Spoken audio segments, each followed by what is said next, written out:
All right, as you know, the title of our panel discussion for this afternoon is "A Smiley Face is Not a Thank You: The State of Civility in the 21st Century."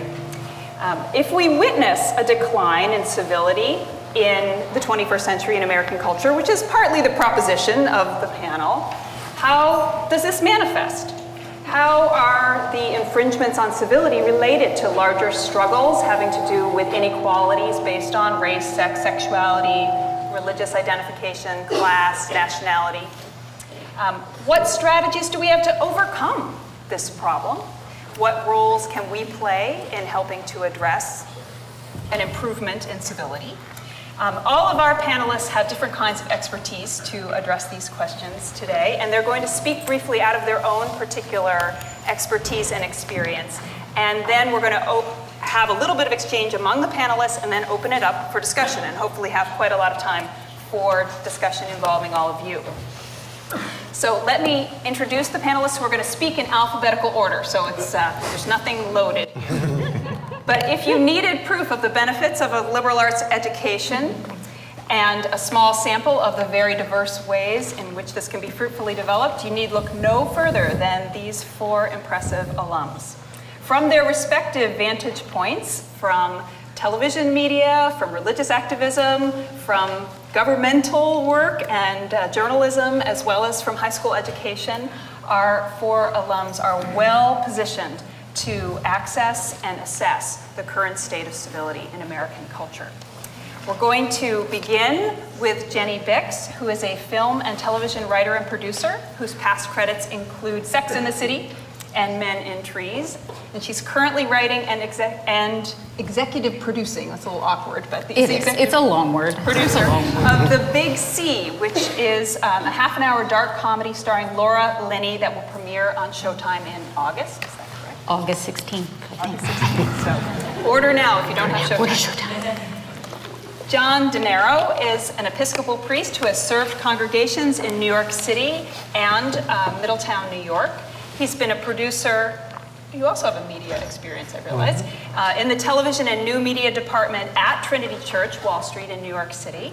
And since 2003, has served at the headquarters of the Episcopal Church in New York City as the communications director for the Episcopal Migration Ministries.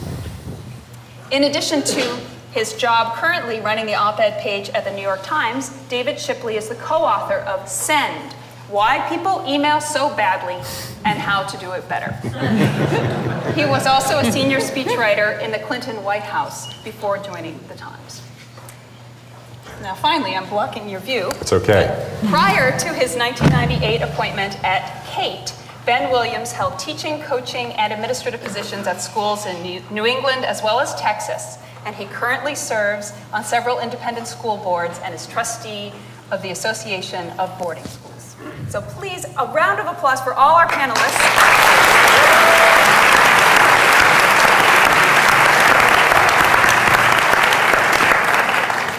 And now I'll see the board. Oh, I start, okay. It was funny, I was just thinking, it's ironic, in Hollywood, where I live now, there's a lot of lying about one's age, but since you clearly know I'm here for my 25th reunion, you know how old I am, therefore I will put on my reading glasses now. And read. 35. I am 35.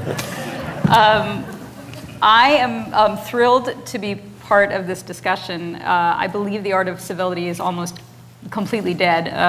It's been killed by kind of texting, friending, emoticons that do not emote anything. And the speed of our relationships has, I think, perversely created a world where real relationships built over time and handwritten notes have become very rare. I do live in Hollywood now, where politeness is a kind of a quaint notion that gets you nowhere. Because of this, very few people practice it now. In fact, success is often in inverse proportion to how one treats others, sadly. A case in point being, here's a story. I recently had a meeting with a famous, I will not say her name, but she's a famous judge on a famous show. So it could be one of two. Anyway, I'm told I have to go to her house for the meeting, not an office, her house, and the meeting is going to be at 8 a.m. I show up, and she's in her pajamas, and I have to watch her make coffee in her slippers and complain about waking up. And I'm thinking, you're complaining, I put on shoes and clothes to come to your house. The point being, the more powerful you are, the more you can misbehave. Senators can yell at the president. You can take meetings in your sleepwear, and a billionaire golfer believes he can have multiple affairs. And if you throw tantrums and demand attention, which I believe in some ways is the opposite of civility, you must be worth it, is the idea. At least that's how the kind of screwed up Hollywood logic goes. You know, if you throw things at your assistant, he deserves it. If he quits, he didn't have what it takes. It's never you. It's the other guy or the other gal. Nice doesn't pay, and pay is what Hollywood is kind of built on. The desire for success is so rampant that every part of polite interaction is foreshortened. Assistants now say, may she return, as opposed to may she return your call. Soon they will just be saying return or may. My job as a writer has been to write relationships, whether on Sex and the City or on this new show, The Big C. So the saddest part for me about all of this is that the relationship suffers, and I have less material. Relationships cannot thrive without civility, without a basic sense of give and take, politeness, respect. It was something we felt strongly about when we wrote Sex and the City. Some of you may feel it was just about sex. For us, it was about kind of respecting yourself as a woman, respecting your friendships, and your friends above all else. Carrie, in fact, didn't even have a cell phone, which was actually very controversial back then. That's how much she actually believed in true communication. True civility takes thought, time, and effort. It should come naturally, and maybe once it did, but now with things moving kind of at the breakneck speed of the world, and rewards still coming, I think, for those who don't practice civility. I think it's going to be a hard road back. I believe, though, that it's possible. Maybe if each of us just picked up the phone or wrote a letter once a day rather than sending an email, there might be a possibility. And perhaps we should send some emails around and discuss. Thank you very much. I'm going to leave now. I'm done. I will take off my glasses now. So picking up a little bit on Jenny's start, I want to, and just to kind of get myself a little loose, because I've been a little nervous about this, I want to ask members of the class of '85 who are here, how many of you agree that 47 is the new 27? Yeah. Yeah? Another thing I want to say is, I know being an Episcopalian, I probably am in a majority here, but should I be wondering, as the only gay Italian-American clergyman, that I've been tokenized? I'm just asking. Anyway, all kidding aside, I do want to say how grateful I am to Wendy and to Christina for inviting me on the panel, and to join my distinguished peers, when I know that probably a lot of other members of our class could have done this just as well, or maybe even a little better. I'm supposed to give, I guess, a bit of a religious perspective on this subject of the incidence of civility, or whether it's trending upward, is how we sort of started this conversation. I won't be preaching, so I've scripted myself, and I want to thank Jenny for preparing that script for me. I do believe civility is rampant. I don't know if there's more of it around than ever. I do think that we Americans have gotten meaner in recent years. I really do think that. Or we've gotten more tolerant of or immune to rudeness and meanness. We just come to expect it. And I blame it all on the invention of the cell phone, one of the reasons. And I also, I blame reality television. And I won't say a lot about that, but I sort of keep that in mind. I don't think incivility is necessary, and I don't think that it should ever have to happen. I do think there's a better way, but I am sure it's inevitable, is what I've decided. That humankind has long since slid down that slippery slope, and our pace in this area is just accelerating in the present age. I think it's inevitable in sports. There's a lot of shouting, yelling at each other. There's in the world of politics too, though I attribute some of it to partisan posturing. And I'm afraid it's true in the world of religion. Okay, so I found this out as the years went on. I don't think I knew this in college, but I definitely have discovered that I'm conflict averse. I mean, who knew, right? And I became an Episcopalian believing that as one of God's frozen chosen, I'd be safe, that everyone would be too sophisticated and buttoned up to fight. But if you've paid attention to the news the last 3 or 4 years, you can't help but be aware that there's a lot of mudslinging going on within Anglicanism, ostensibly over matters of sexuality, but I think more over power and other subjects. I guess you could say that our infighting actually started, I don't know, around the Reformation. And within Christendom, since like forever. But it's not only that we have been fighting each other. I think we've sort of perpetrated, if you will, that religious folk have perpetrated incivility, been perpetrating incivility against others, our neighbor, ostensibly those who the Bible tells us we should love as much as we love God and ourselves.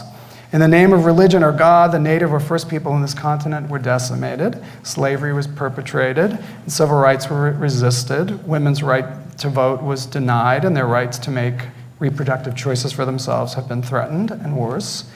And members of the lesbian, gay, bisexual, and transgender community have been and are condemned. Now, I'm sure I've succeeded in dissuading anyone here who's looking to God-fearing people for some old-fashioned civility, and I apologize for that.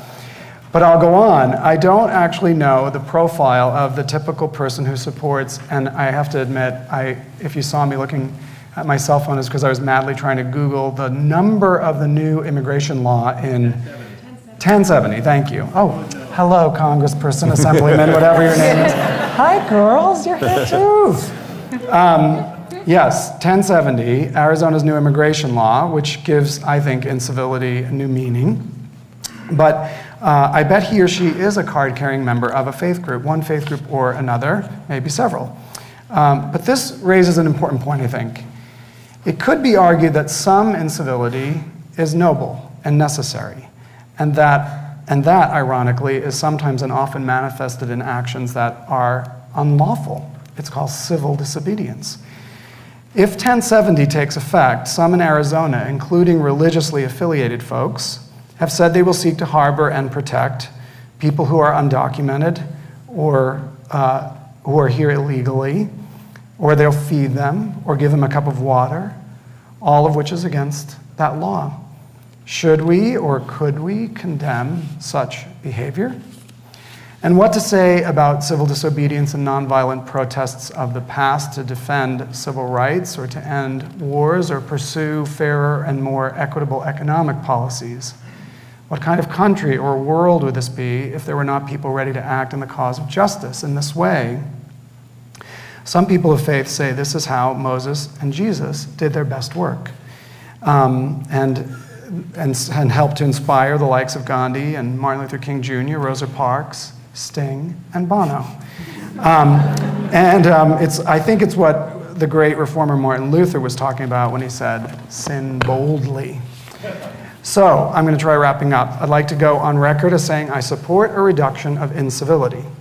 But I think there are some tests that should be applied when judging the particular offensive actions of individuals or groups. Are they sincere or cynical? Do they seek to draw attention to an issue or distract from one? Are they, either directly or indirectly, intended to instill goodwill or fear and possibly provoke violence? And another thing, even while the jury's still out about these questions, and because incivility, as I contend, in some form will remain a fact of life, let's consider, if you will, the redemptive aspects of incivility that doesn't bring on violence. The law in Arizona, all the conversations about immigration in this country, may make the federal government finally do something about it, but also I think they create or cause a kind of push the envelope, if you will, around a national conversation about our own history, about who we are. And I hate to point out the Tea Party. I don't want to do it that mean-spiritedly, but I think the images of the president as the Joker and Hitler, I mean, you can't deny that stuff is tinged with racism, if not really very blatantly racist. But it's forcing a conversation about race. And granted, the president's election, I guess, has done that too. But I think we need to have that conversation. I think it's been hard to have. And it's going to get squashed again and again, but we need to have it. And as far as all the hate that's been spewed at the LGBT community, I was saying to Jenny right before the panel, right before we started, that I think it's actually created acceptance. I think the craziness of things like Pat Robertson saying that it's because of homosexuals that 9/11 happened, or Fred Phelps at Matthew Shepard's funeral with a sign that says "God hates fags." I mean, that stuff is reprehensible, and I think it actually has the opposite effect. That's just my theory. And I just want to, I don't know if he's here, but I want to give a quick shout out to Gus Harakopis, who I'm pretty sure it was our senior year, stood up on I'm about to cry, stood up on a platform he came out in front of everybody on campus, whoever was there, and he talked about tolerance in a way that has lived with me since then, and I just want to say that publicly. I don't know if Gus is here anyway. Incivility, and this is the last thing I want to say. I know it's like, wait, 2 more pages. Incivility can teach those who own their offense to ask forgiveness. This is on the subject of redemptive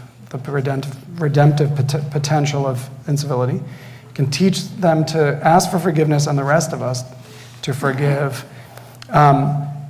Big doses of incivility, bad, corrosive, eats away at the collective soul of Americans. And what's worse, and that I didn't and won't bring up really much about, is incivility that takes place in the shadows, that's invisible, and about which I think we either choose to or, for whatever reason, do live in denial about.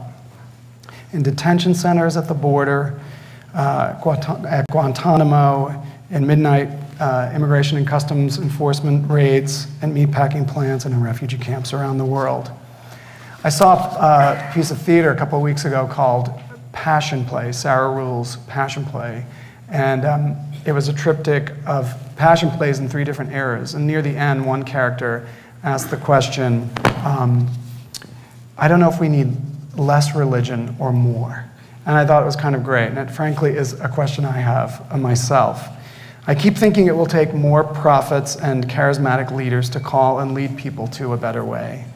But I think we can at least help the cause by our own very civilized efforts with fellow alums and current students and members of the Williams community, frankly. We know we don't have to be mean, don't we, ETH men and women? And I want to end with an example of a better way from the world of sports. I know I said incivility is inevitable, but I didn't say it was universal in the sports world. And by the way, I know almost nothing about sports, but I'm going to make this point. And I'm going to thank, a shout out to my best buddy from Williams, Margie Duffield, who's here, who thought I should mention this. It's the example of Armando, what's his last name? Galarraga. See what I mean?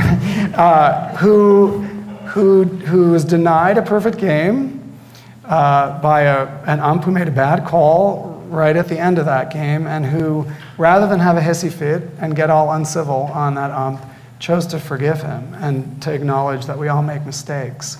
And it's true he did win a Corvette, he got a Corvette out of it, but I know that's not why he did it. He knows, as I think we all know, that everyone has a piece of the truth. And I know it's not a sermon, but amen.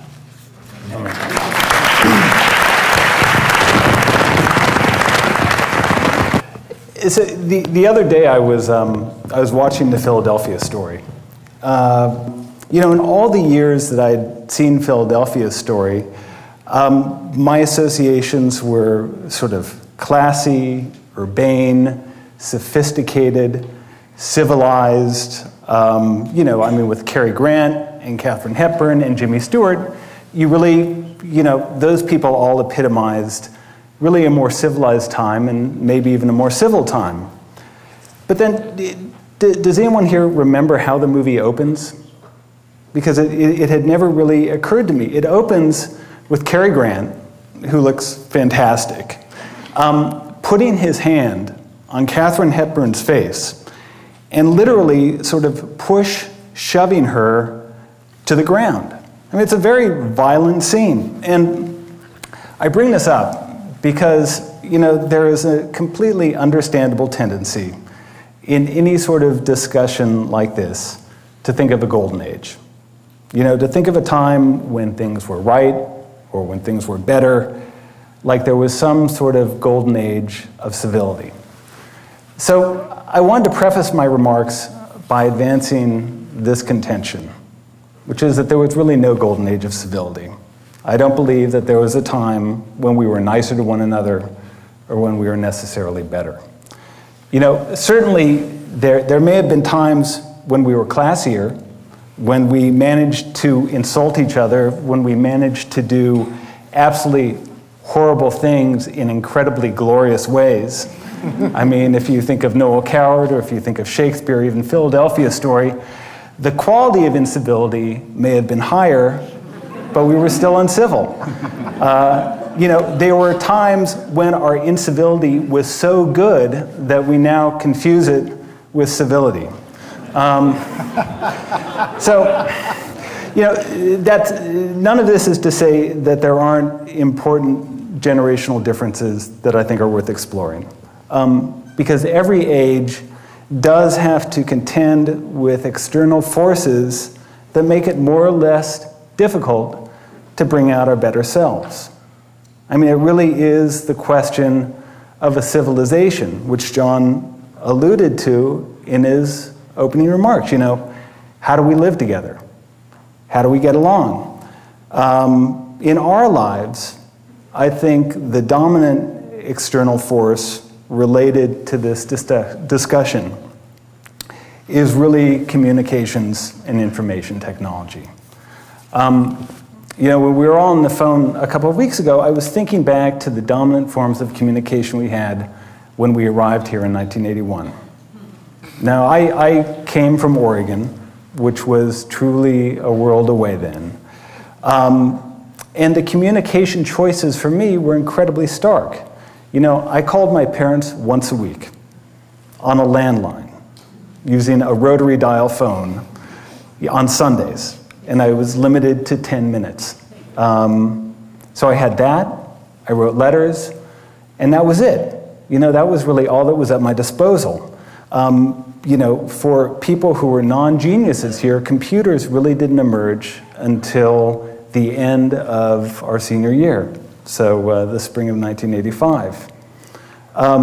I think, one doesn't need to belabor the point that things are very different now. We live in a world of digital, electronic hyperconnectedness.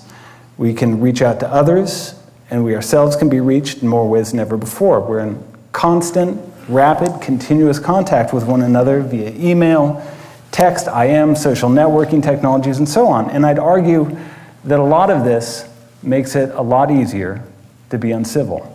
Let me just make two observations about why I think this is so and why I think digital communication plays a big role. First, as Jenny mentioned, these technologies are fast and they're constant.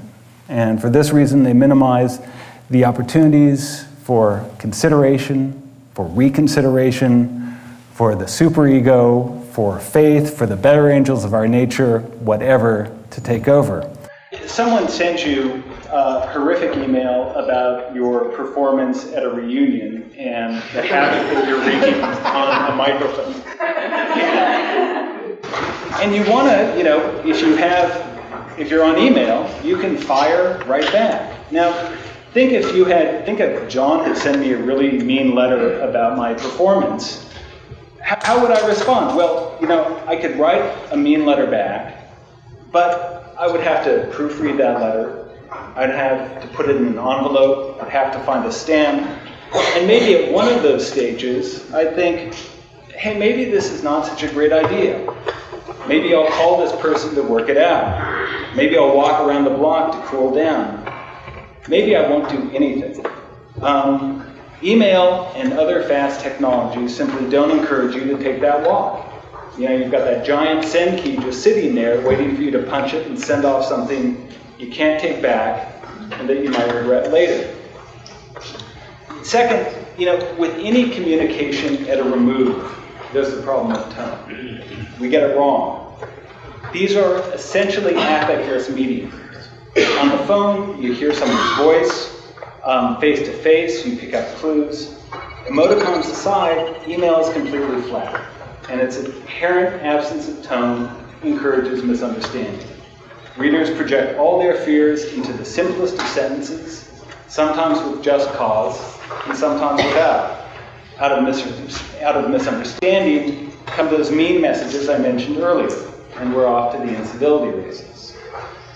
People say stuff at an electronic distance that they would never say to someone in person. On the website at the Times, we run these very lo-fi video debates called blogging heads. And they often involve people who've been viciously debating each other in print. And then they take the argument to video. And what's always been striking to me is that when you take two people who have sniped about each other in print and put them in an unmediated conversation with one another, they're astonishingly civil.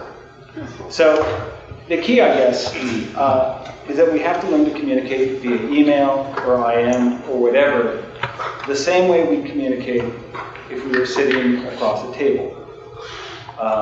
When we do that, who knows? Maybe we'll actually usher in a golden age of civility in time for our 50th.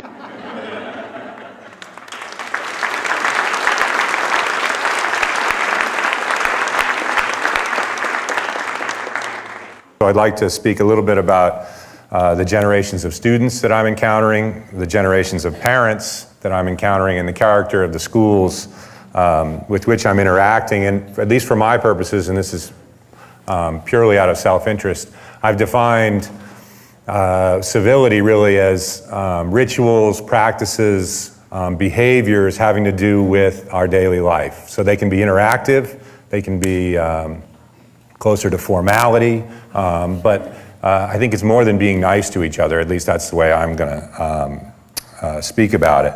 I'd like to start with parenting, something we probably all know something about, and this way you can decide whether I'm totally subjective or a little bit objective. I have 3 children myself, so I blame myself somewhat for this.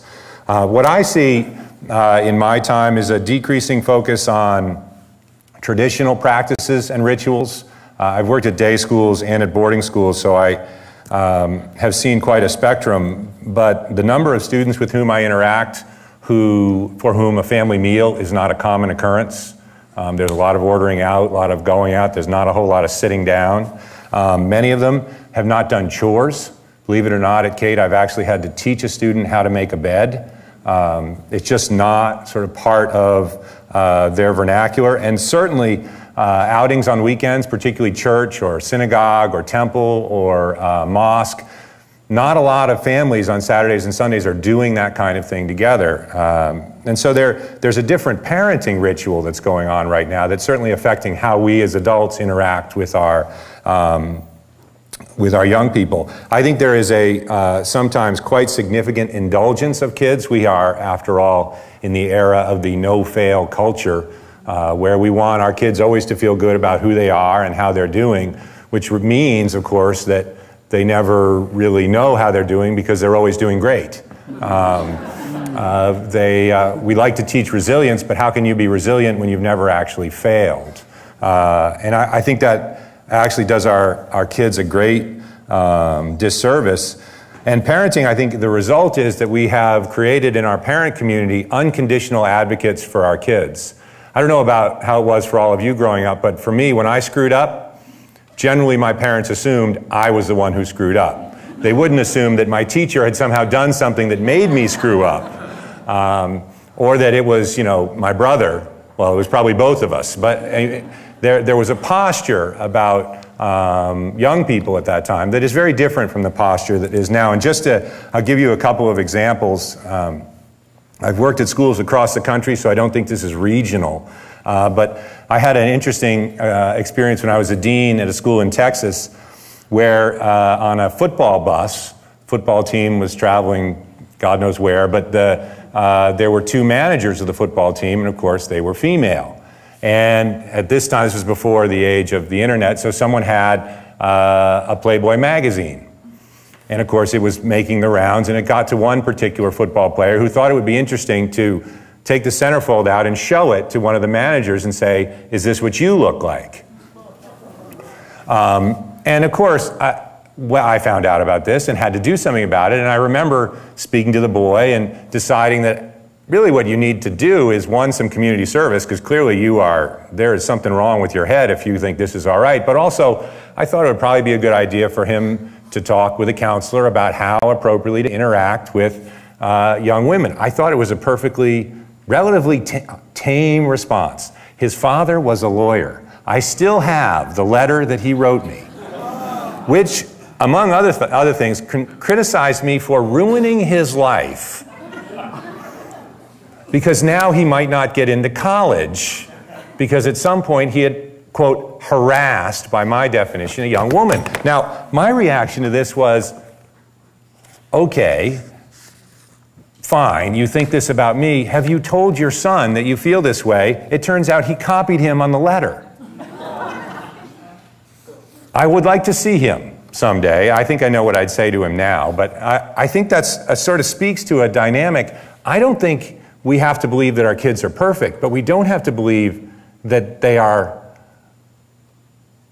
infallible. And I think what's happened is we have gotten into a system where we actually believe that. And I think schools have contributed to it. The schools that I've been associated with, far from actually bringing kids back to a moral center, in many ways have brought them farther away.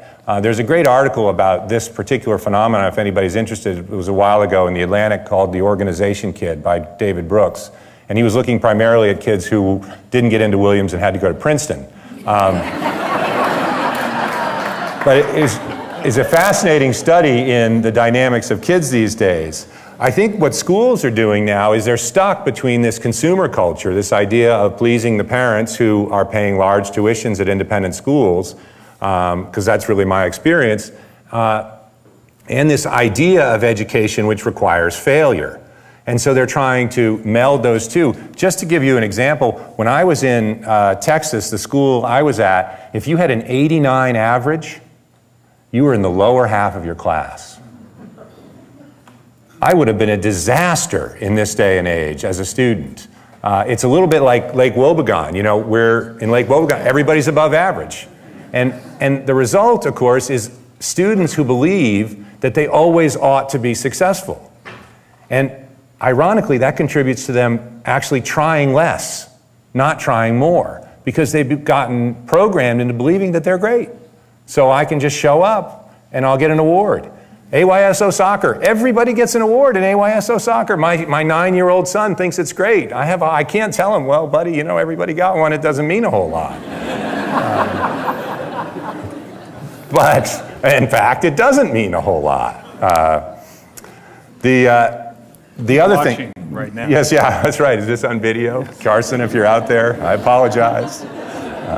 I work in California now, and there was a runner in San Diego. There was a great article about him, high school runner, who had done something incredible on the track, and they happened to mention his grade point average.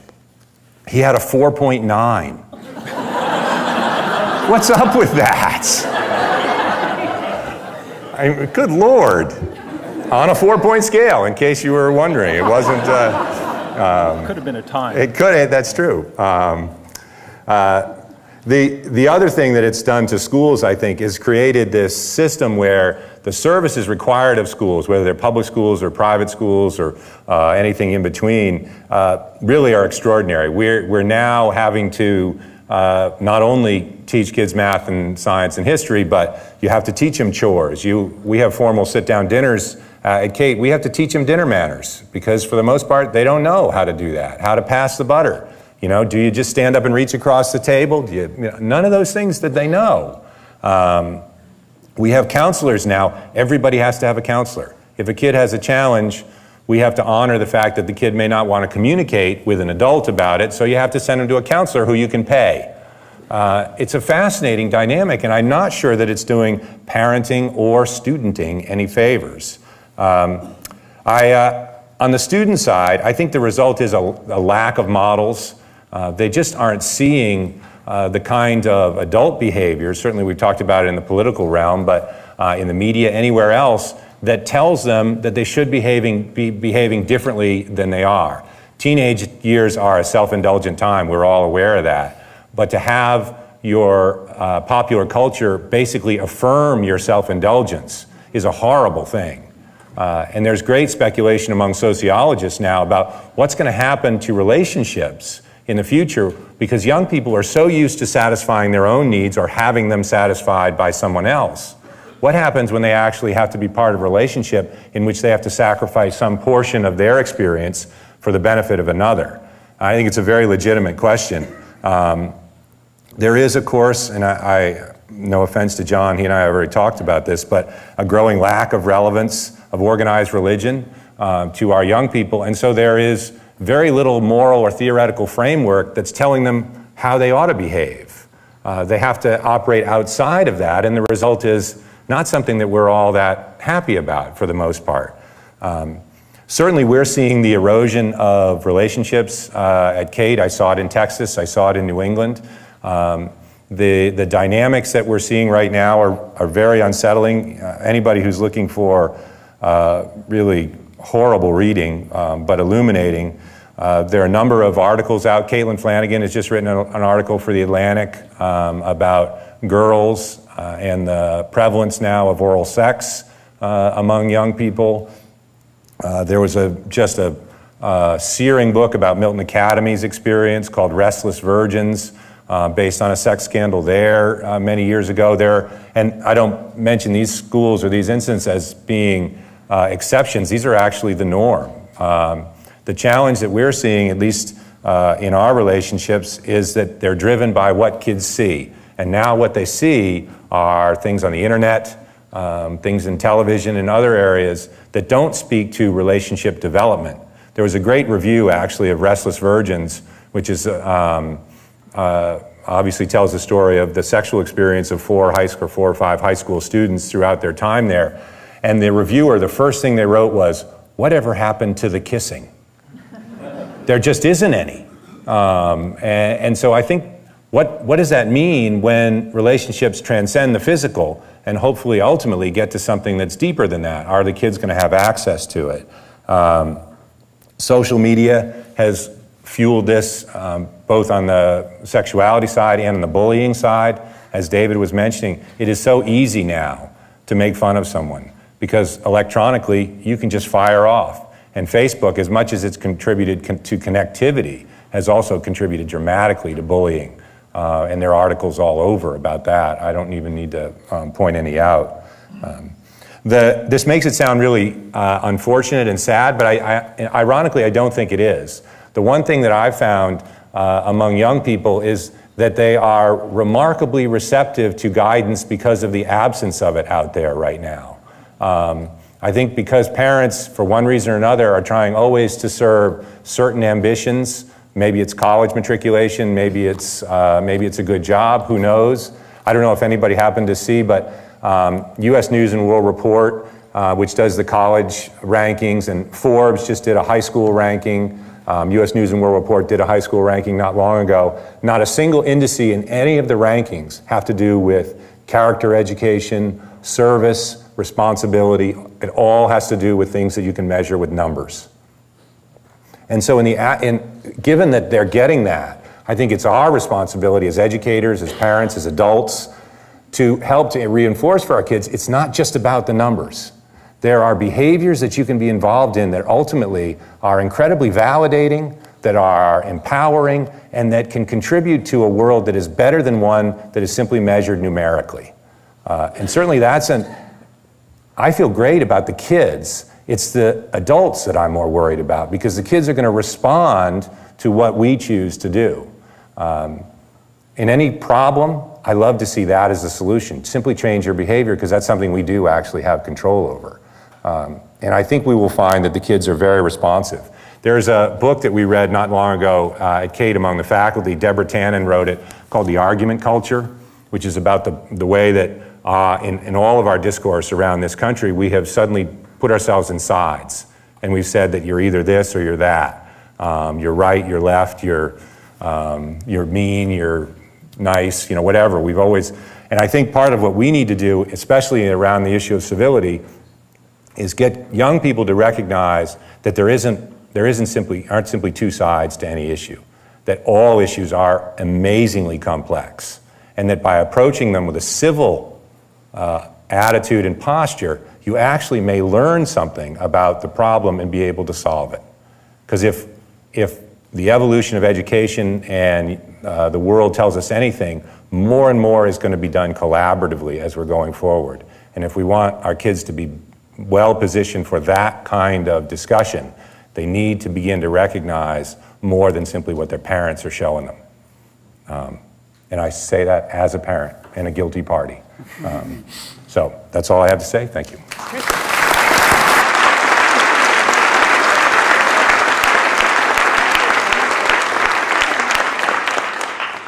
Thank you all. Being mindful of the time, I want to give you a moment to respond to one another, perhaps especially developing this insight that maybe there was no golden age of incivility. Maybe the external forces at work vary from time to time, place to place. Maybe there's a way in which the space of civil disobedience can be a positive vector. Maybe there's other vectors that can accomplish both negative and positive kinds of outcomes with respect to some of the concerns that have been raised. And it strikes me a very obvious one is media and information technology, the way in which many of you have identified it as a vector for negativity, but perhaps also your example about the visual exchange as opposed to the kind of email exchange, or maybe more positive possibility, or the way in which modeling by grown-ups can make a difference of how we can be accountable to sort of how our behavior as well and our use of this technology. So I don't know if you want to respond to one another at all or add anything before we open it up for a few insights from the rest of you. Let's open it up. Yeah. All right. So we have Okay.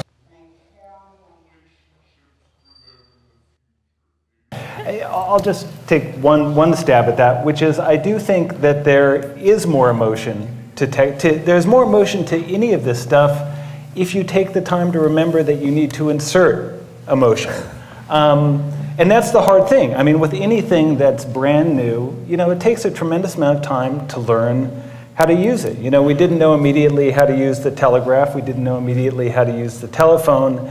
And, in our lifetimes, these are very, very new things, and we're still sort of finding our way. So because they're affectless doesn't mean that we don't have any agency in terms of how we can be conscious of inserting tone. I mean, when my co-author and I were working on our book about email, we inevitably had to address the issue of emoticons.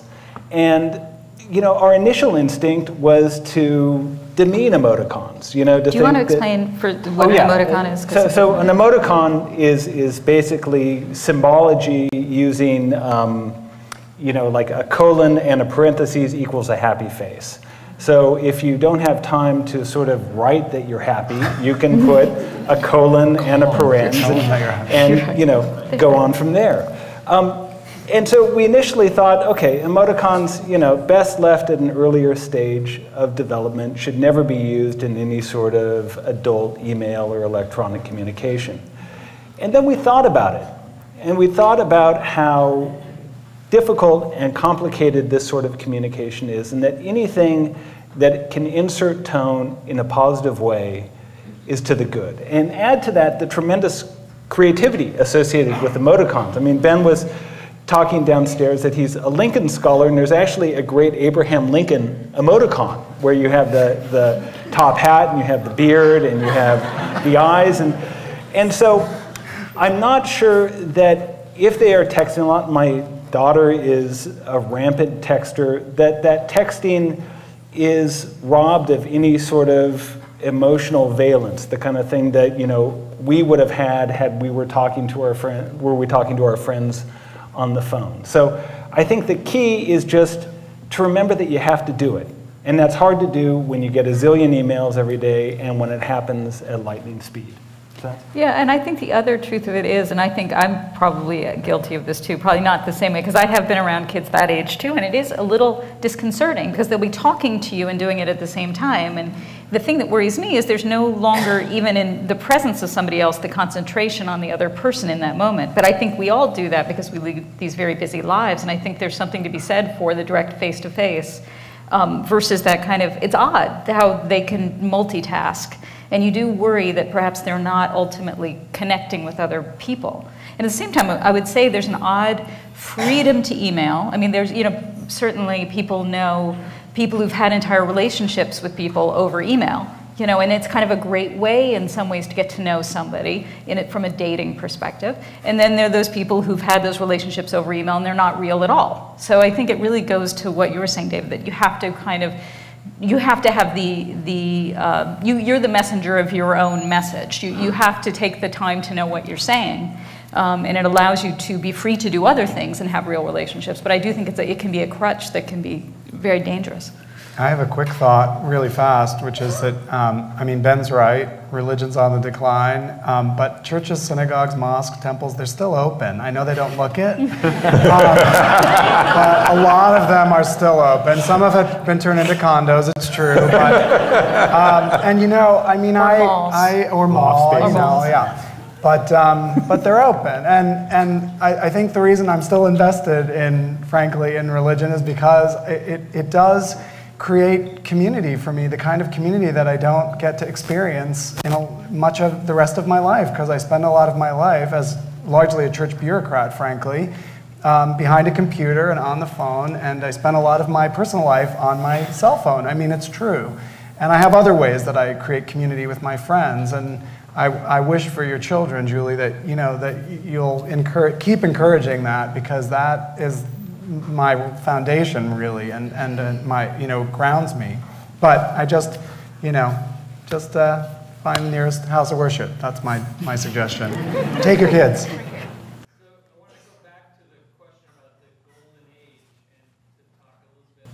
I'm not exactly sure what you're asking, but I do have a feeling that I don't want to blame the media for everything or the digital age, but I really feel, I just said to somebody the other day, I feel like there are no heartwarming, nice stories in the news or on TV anymore. I feel like everything is some kind of scandal or angry rant or that thing that Ben was talking about, us versus them, like always trying to reinforce those divisions. I honestly haven't heard like a happy story on radio in so long. And I just feel like for some reason again, I don't want to repeat myself, but we're either eating it up or we're just sort of not we're not fighting that, so that's a piece of my response. I do think too, part of it is because we see it all over. There were always mean kids, right? We all knew the kid who was mean to other kids, but we didn't see it on YouTube. And other kids weren't seeing other kids being mean on YouTube. So it builds on itself. And in some ways that becomes the tipping point. If you guys ever read The Tipping Point, which is a fascinating book written by Malcolm Gladwell. Everyone knew that but me. Thanks. But I do think that there's that element of incivility when seen times 100 times 1,000 times 1 million becomes more and more acceptable. So in some ways we were able to shut down the mean kids. They were able to stay in their world and be mean. And now I think you see more and more of it and you think it's more acceptable. And certainly reality TV, I will say, I enjoy a little reality TV. I don't work in reality TV, but I do think it isn't helping ground those kids who are texting or tell them that there are other ways to be. But wasn't the best part of the last season of Project Runway like when Mila and Jay made up? Oh, that's a whole other thing. I'm just saying. Oh, no. Not when everybody was being mean, when they made up. No. They're making pretty dresses. That's a whole other, that's art. I just wanted to respond to one thing. Well, actually, I sort of at the beginning of this thought it was like Top Chef Masters when everybody's like coming back. Anyway, but to respond to one thing that John was saying about sort of letting go, I just wanted to because I feel that in my day job, that's something that we try very hard not to do. I mean, the op-ed page, which turns 40 this year, has always been a very sort of public spot for discussion and national interaction. And I came to op-ed in 2003, and in that time, you know, I don't think I need to tell anybody that there's been, you know, an absolute explosion of opinion, both within the Times and everywhere else, which has put a certain, you know, which has posed a real challenge to us to figure out, you know, how to make the page relevant and what exactly we need to do. And the answer that I keep coming back to is one of, you know, our value proposition is opinion that is expressed in a civil manner, that is fact-based and fact-checked. And I have to think that, you know, the op-ed page isn't the only pocket of that in the country. I think a lot of people respond to the idea that, you know, these zones of quality are tremendously forceful in turning back the wider forces. That said, it gets, you know, in the time that I've been there, it's gotten very hard in certain ways to encourage people to have a conversation. When I first started at op-ed, and I'd worked there in the late 80s before I went away and did other things and then came back, you could, for example, have a very easy time calling up a Democratic senator and saying, I'd like you to, you know, I heard you say X, you know, that certainly is at odds with what the party is saying right now. Would you write that in an op-ed? I mean, that's a natural op-ed thing, you know, sort of everybody says X, you say Y, you know, you burn your bridge. You had no trouble doing that with people from either party. Starting really in the mid-2000s, we had actual experiences where, you know, you would go to a senator or a congressman from party X, and this person would have said this on the radio, on TV, and said, would you elaborate on this in an op-ed piece? And next thing you knew, you would see on a network somewhere or in a newspaper somewhere that, you know, the New York Times is trying to force someone to go against or sell out their party. So there's certainly been, you know, the argument culture that Ben talked about has made it a lot more difficult to sort of convince people to engage in civility across the board. And I do think that's a change and it's an ongoing challenge, but I also don't think it's insurmountable. Astonishingly, we have reached the end of our time. And I am afraid there's much more to be said about civility, but we also want to allow you to stretch your legs and then sit back down again for President Falk's address, which I guess begins in just 15 minutes. And so thank you all for coming. Thank you to all the panelists.